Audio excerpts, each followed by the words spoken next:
She looked straight at the judge and said, "I built this company from nothing." And for a moment, the entire courtroom believed her. I didn't interrupt. I didn't even look at her. I just sat there with my hands folded, listening to the sound of my own heartbeat, steady and controlled, like it had been trained for this exact moment. If you walked into that courtroom cold, you'd think the case was already decided. Olivia Carter stood confident, polished, every inch the successful partner she claimed to be, while I looked like the quiet husband about to lose half of everything he'd spent his life building.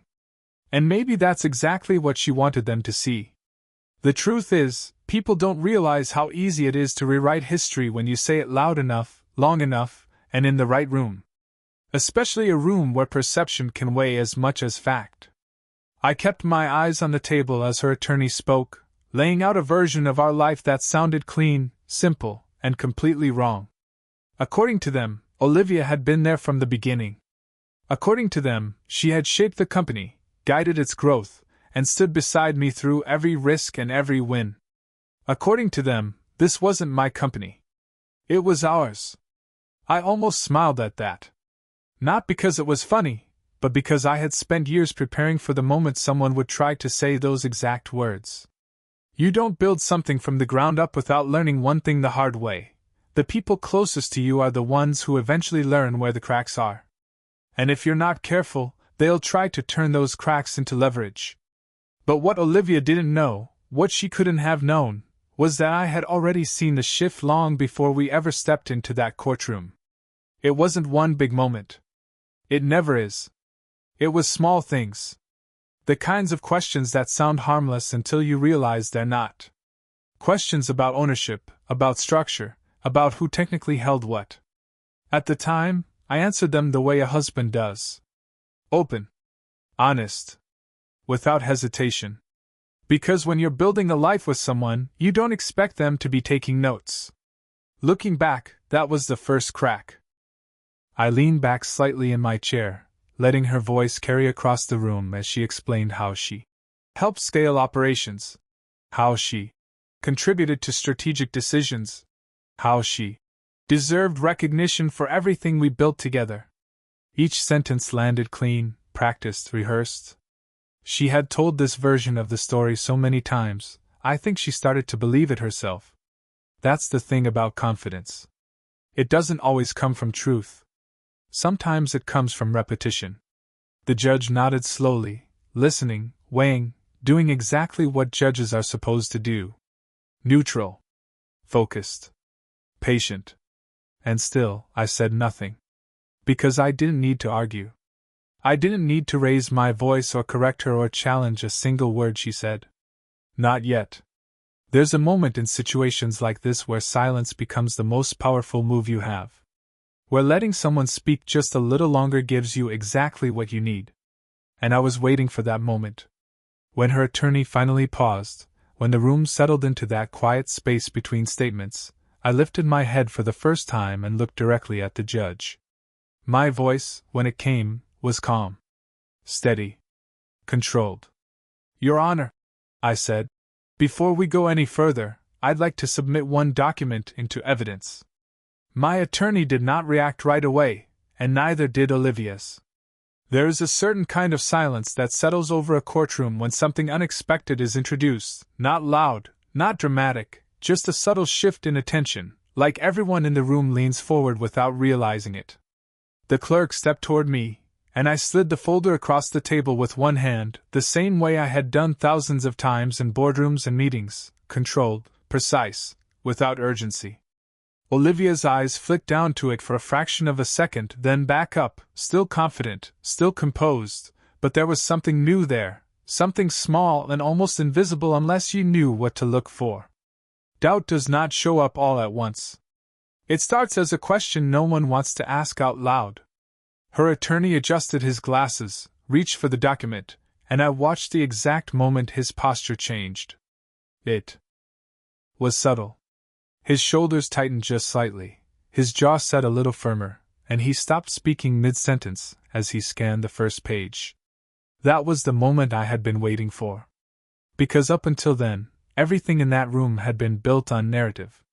On who said what, who believed what, and which version sounded more convincing. But paper does not care about narrative. Paper records decisions made before anyone thought they would matter. I leaned back again, giving them space, letting the weight of that document do exactly what I knew it would do. Olivia shifted in her seat, the confidence still there but no longer effortless. "What is that?" she asked quietly, not to me, but to her attorney, as if the answer might change depending on who gave it. He did not respond right away. He kept reading, flipping to the second page, then the third, slower each time, like he was hoping something on the next line would undo what he had just seen on the last. The judge extended a hand, and the clerk passed the document up. The room went still again, but this time it felt different, heavier, like the air itself had changed. I kept my eyes forward, but I could feel it, the shift in momentum, the way control was moving from one side of the room to the other without a single raised voice. This is what people misunderstand about moments like this. They expect confrontation. They expect emotion. But the real turning points are quiet. They happen in the space between words, when the truth does not need to be argued because it is already written down. Olivia tried to recover first. She straightened her posture, leaned slightly toward her attorney, whispering something under her breath, something quick and urgent, but it did not have the same certainty as before. Her voice was lower now, measured, careful. That was new. Just minutes ago, she had spoken like someone explaining something obvious. Now she sounded like someone trying to understand something that did not make sense. The judge turned another page, eyes scanning line by line, and I saw the exact second it clicked. It was not dramatic. There was no reaction, no visible shock, just a small pause, the kind that only happens when someone realizes the story they have been hearing does not match the evidence in front of them. I folded my hands again, resting them on the table, and for the first time since we walked into that courtroom, I allowed myself a single, quiet thought. She said she built it. But what she never realized was that I had built it in a way that no one could ever take it from me, not even the person who thought she knew it best. And now, all I had to do was let the document speak. The judge did not speak right away, and that silence stretched just long enough for everyone in the room to feel it settle into their chest. Olivia's attorney finally cleared his throat, but whatever confidence he had before was gone, replaced by something tighter, more cautious, like he was stepping onto ground that might not hold. I watched him lean closer to her, whispering under his breath, and for the first time since this began, Olivia did not look like the person in control. Her eyes moved back to the document, then to me, searching for something, maybe a reaction, maybe a crack, but I gave her nothing. Because the truth is, this did not start in that courtroom. It started years ago, long before the company had a name anyone recognized, long before there were offices, employees, or contracts worth fighting over. Back then, it was just me in a rented garage that smelled like dust and motor oil, with a folding table, a second-hand laptop, and an idea that most people said would not work. I remember the first invoice I ever sent out. It was for $850, and I stared at the screen for 5 minutes before hitting send because I was not sure anyone would actually pay it. That was the level I started from. No investors. No safety net. Just long hours and a willingness to keep going when nothing made sense yet. Olivia was not there for that part. She came later, when things had already begun to stabilize, when the risk was no longer obvious from the outside. And to be fair, she did step into a version of my life that looked easier than it had been. By the time we met, I had already turned that garage into a small office, already hired my first 2 employees, already built enough structure that the company could survive a bad month without collapsing. From her perspective, it probably did look like something we were building together. But what she never saw, what she could never fully understand, was what it cost to get there. The nights I slept in that office because I could not afford both rent and payroll at the same time. The deals that almost fell through because I did not have the reputation yet. The constant balancing act between growth and survival. Those things do not show up in a clean story. They do not fit into a sentence like, "I built this." They are messy, uneven, and invisible once the outcome looks successful. The judge turned another page, and I could see the timeline laid out clearly now, the original filing date, the structure, the ownership percentages locked in before Olivia's name ever appeared anywhere near the company. It was all there, plain and simple, the kind of detail no amount of confident storytelling can override. Olivia shifted again, this time more noticeably, her hands moving together in her lap, fingers tightening just slightly. "That does not mean what you think it means," she said, her voice controlled but no longer effortless, like she was trying to hold on to something that was already slipping. Her attorney hesitated before speaking, and that hesitation said more than anything he could have argued. I stayed quiet. I did not need to correct her or explain anything yet. Because this was the part where reality starts to replace assumption, where the version of events people believe begins to separate from the version that actually happened. And once that line is crossed, there is no going back. Her words hung in the air, but they did not land the way she expected them to. There was a time when that kind of confidence would have been enough to carry the room, when saying something firmly made it feel true, but that moment had already passed. The judge did not look up immediately, still reading, still following the timeline line by line, and that quiet focus did more damage than any argument could have. Olivia's attorney shifted. Again, this time leaning back slightly, creating just enough space between himself and her that it did not go unnoticed. That distance, small as it was, told the whole story. Because when the facts start to move in a different direction, even the people standing beside you begin to adjust their footing. I let out a slow breath, steady and controlled, the same way I had learned to do years ago when everything depended on keeping a clear head. This was not about proving her wrong in a loud or dramatic way. It was about letting the truth exist long enough for everyone else to see it without interference. "Your Honor," my attorney said finally, his voice calm but precise. "The document establishes original ownership and formation structure prior to the marriage." He did not raise his tone. He did not need to. The words were simple, direct, and impossible to misinterpret. Olivia turned toward him sharply, and for a second, I saw something real break through the control she had been holding on to. Not anger, not even panic, just confusion. The kind that comes when the story you have been telling yourself does not match what is being laid out in front of you. "That is not the full picture," she said, a little faster now, like she needed to fill the silence before it closed in on her. "I contributed after that. I helped grow it. I was part of every major decision." There it was. Not the beginning of the story anymore, but a shift to the middle, to the parts that felt easier to defend. And in a different situation, that argument might have held some weight. But what she still did not understand was that this case was not about contribution. It was about ownership. Those two things sound similar when everything is going well. But in a courtroom, they are very different.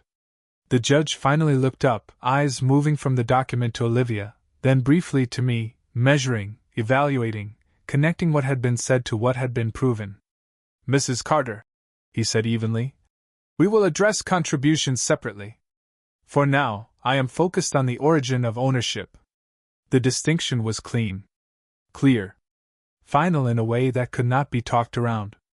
Olivia's shoulders tightened just slightly, and she glanced again at her attorney, searching for something to push back with, something to regain control, but he was no longer leading. He was reacting. And that difference changes everything.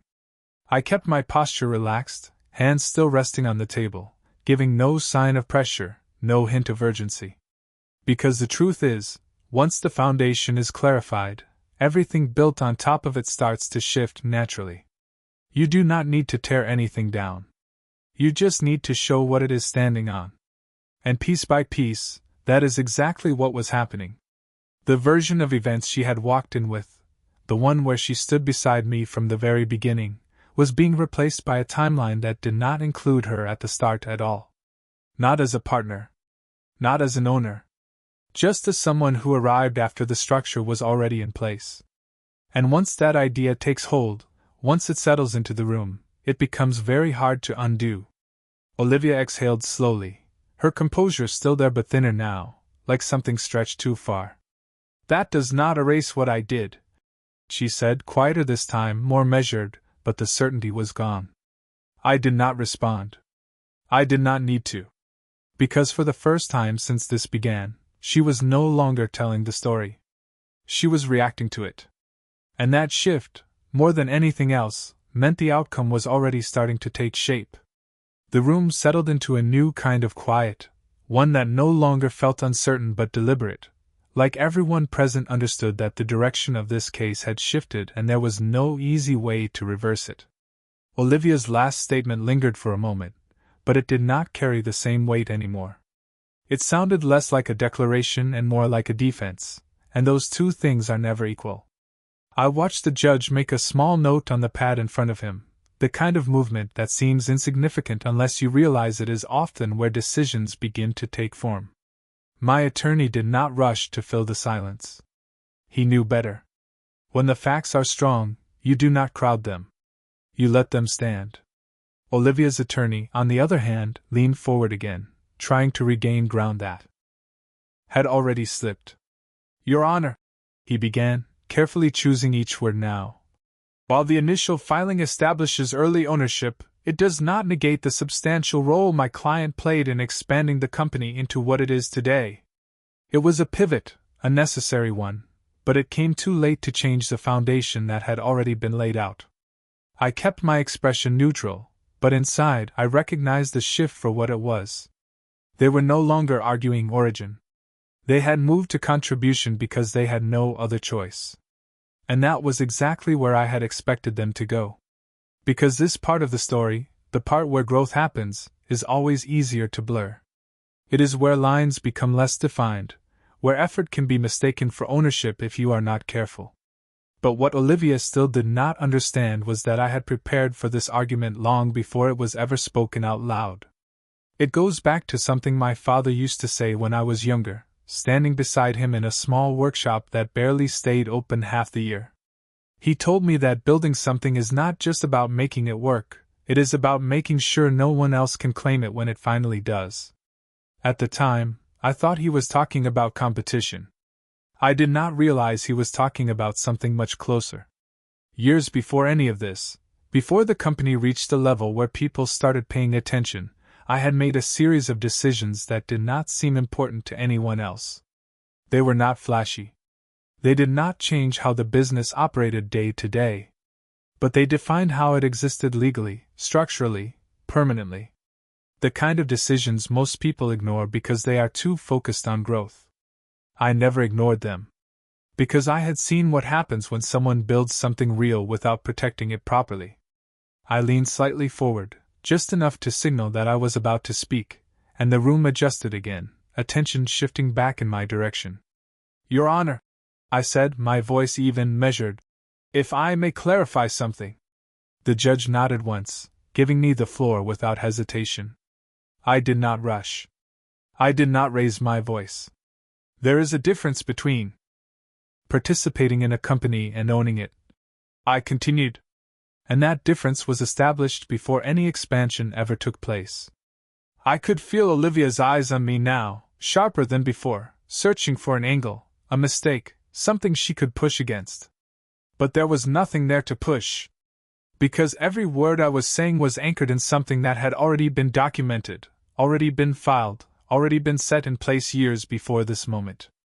The judge glanced back down at the document, then at my attorney, as if confirming that the structure being described aligned with what was in front of him. It did. And that alignment is where arguments lose their power. Olivia shifted again, this time more noticeably, her composure still intact but no longer natural. It was something she was actively holding together now. That is not how it worked, she said, but her voice lacked the clarity it had before. It was not a statement anymore. It was resistance. And resistance without foundation does not last long in a room like this. I sat back once more, hands steady, breathing even, knowing that the hardest part was already done. Because once the difference between involvement and ownership is clearly defined, everything that follows becomes a matter of structure, not interpretation. And structure, unlike narrative, does not bend. The word structure lingered in the air, and for a moment, no one spoke, not because there was nothing left to say, but because everyone in that room understood that whatever came next would not be about interpretation anymore. It would be about confirmation. Olivia's attorney shifted his focus back to the document, flipping through the pages again, slower this time, more deliberate, as if hoping there was something he had missed the first time. But there was nothing new to find. Everything that mattered had already been there from the beginning, waiting for someone to actually look at it the right way. Olivia leaned in closer to him, her voice barely above a whisper now, controlled but urgent, asking questions that did not need to be heard to be understood.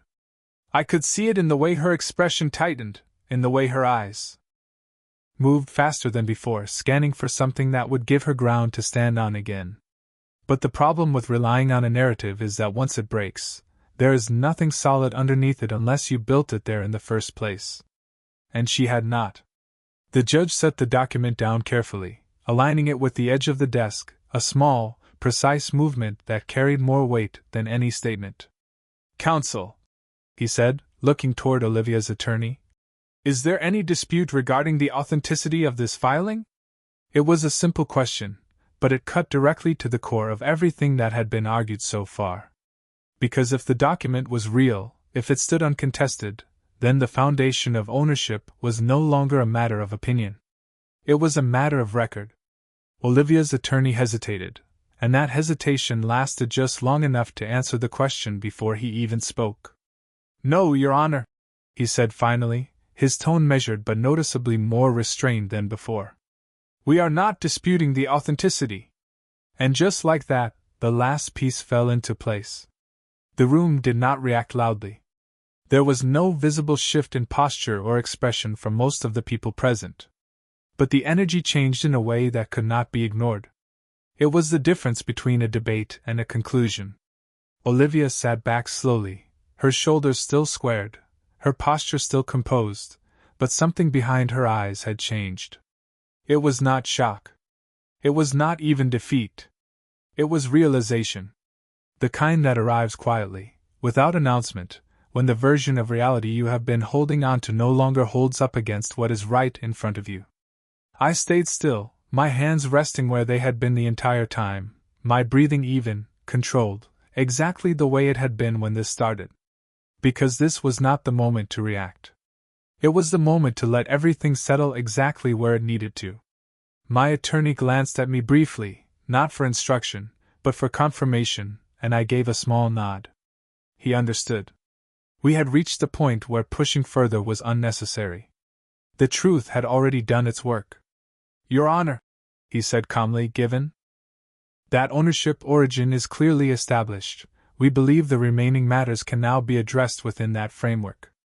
The judge nodded once, acknowledging the direction without needing further explanation. Olivia exhaled slowly, her gaze dropping to the table for the first time since the hearing began. It was a small movement, almost unnoticeable unless you had been watching her closely. But it mattered. Because up until that moment, she had been looking outward, projecting certainty, holding the room.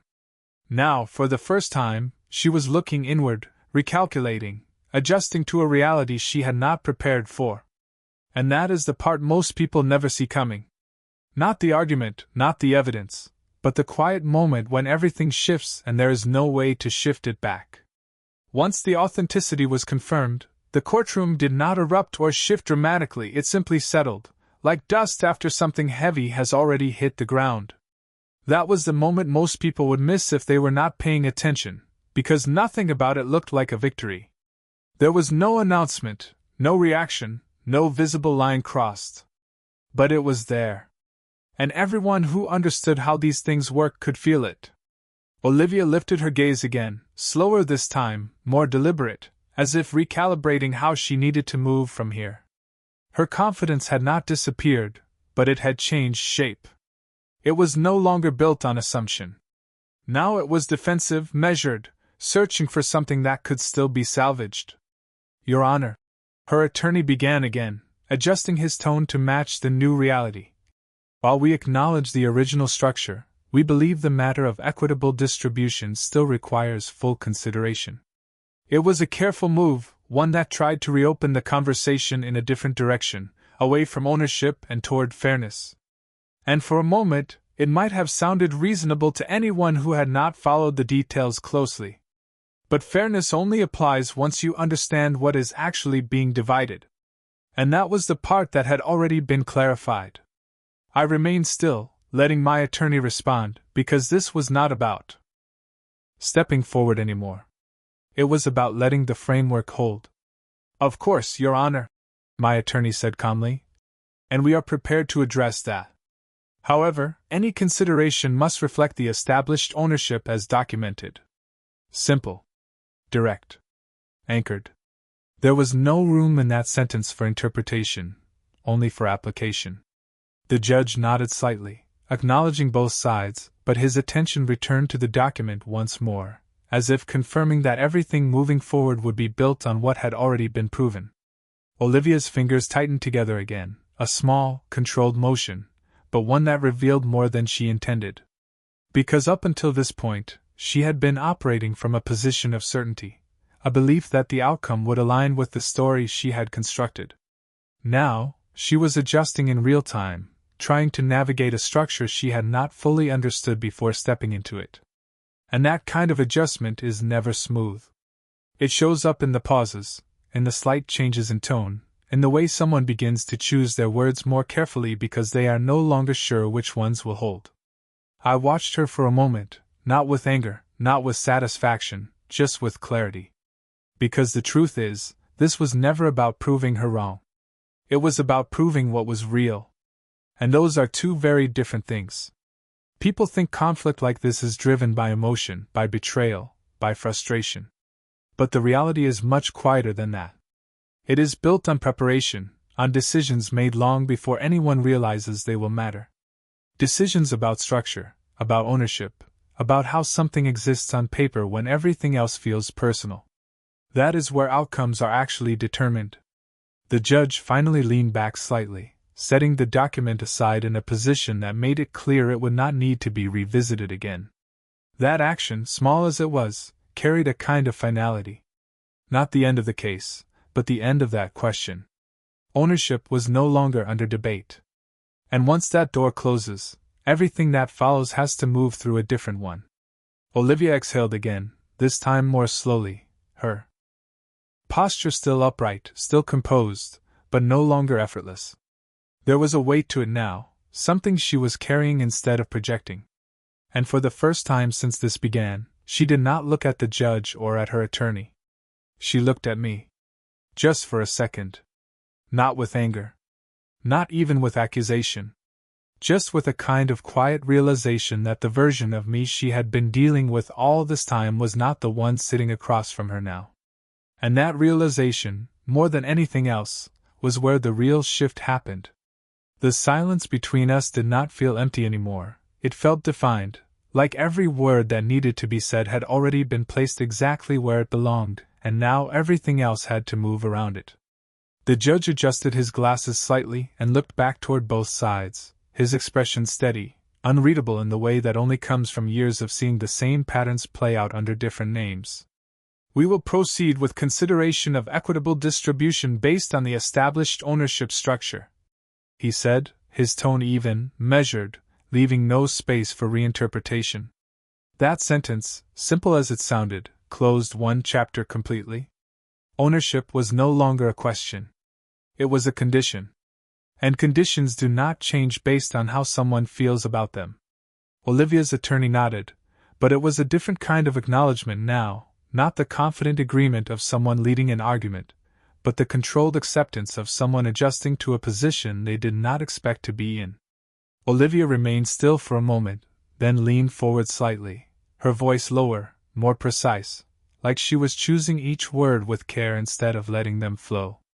I was part of this company, she said, not to the judge directly, but into the space between all of us, as if saying it out loud might anchor it in some way. I gave years to it. There was no interruption this time.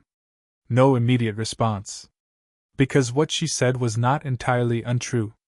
And that is what makes situations like this complicated. Contribution and ownership can overlap in ways that feel the same when everything is working, but separate completely when things are measured.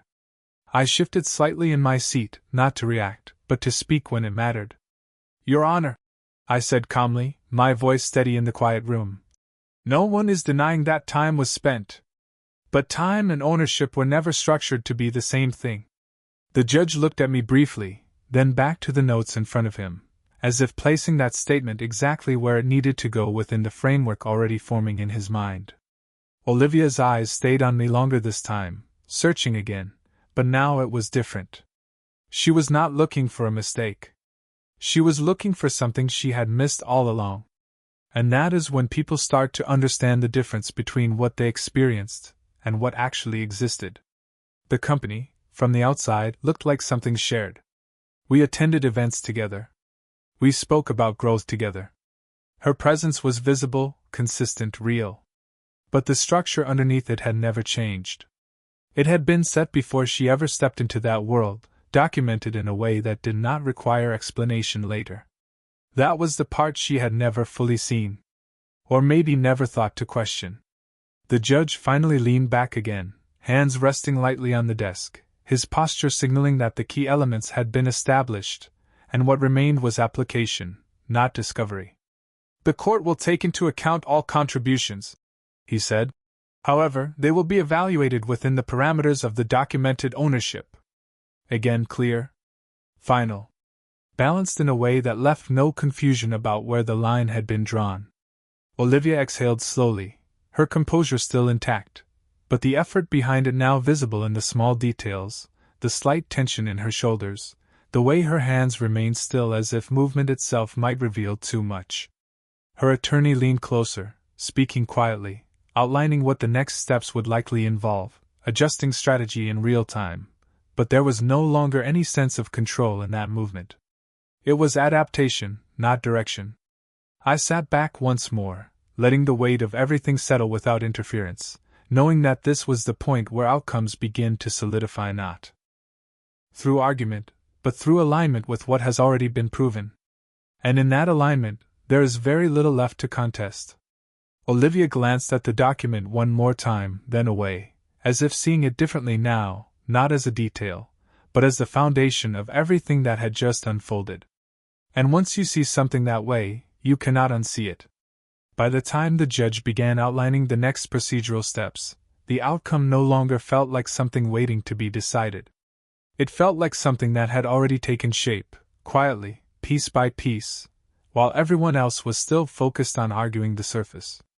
There were still details to work through, still numbers to consider, still formalities that would take time to finalize, but the core of it, the part that defined everything else, had already been settled. Ownership had been established. Not debated. Not interpreted. Established.